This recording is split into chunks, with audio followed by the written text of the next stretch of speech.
É só um pouquinho, vai. Ah, logo, peraí. Pera aí, mano, tô tentando focar, pera aí. Vai, vai. Dá um sorriso todo mundo, vai. Um pouquinho mais pra cá, ó, vai.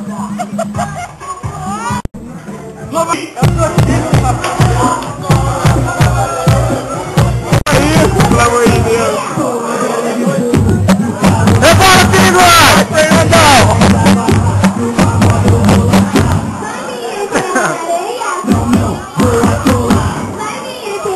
Reunidos aqui, mais um encontro da Pastoral da Juventude.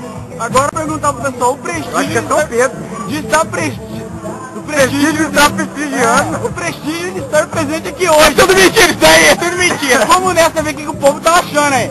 Aí, o que você tá achando aí dessa nova contratação que você tá participando? Tá muito style o bagulho. Ah, tá. Entendeu tudo. Nossa. E aí, tá vendo seu filho? O que você vai querer?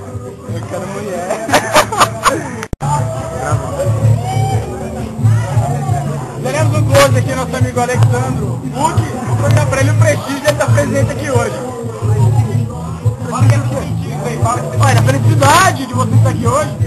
É muito gratificante ter pessoas aqui igual a vocês, compartilhando deste momento memorável, no qual serve para fortalecer as bases políticas de nossa cidade. Puta que pariu!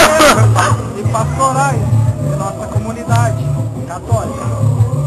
Agradecemos a participação do Padre Silvio. Vamos nessa aí. Luquinha, novo coordenador da Pastoral da Juventude de Votuporanga, da região de Votuporanga. Vamos perguntar pra ele o que ele tá achando.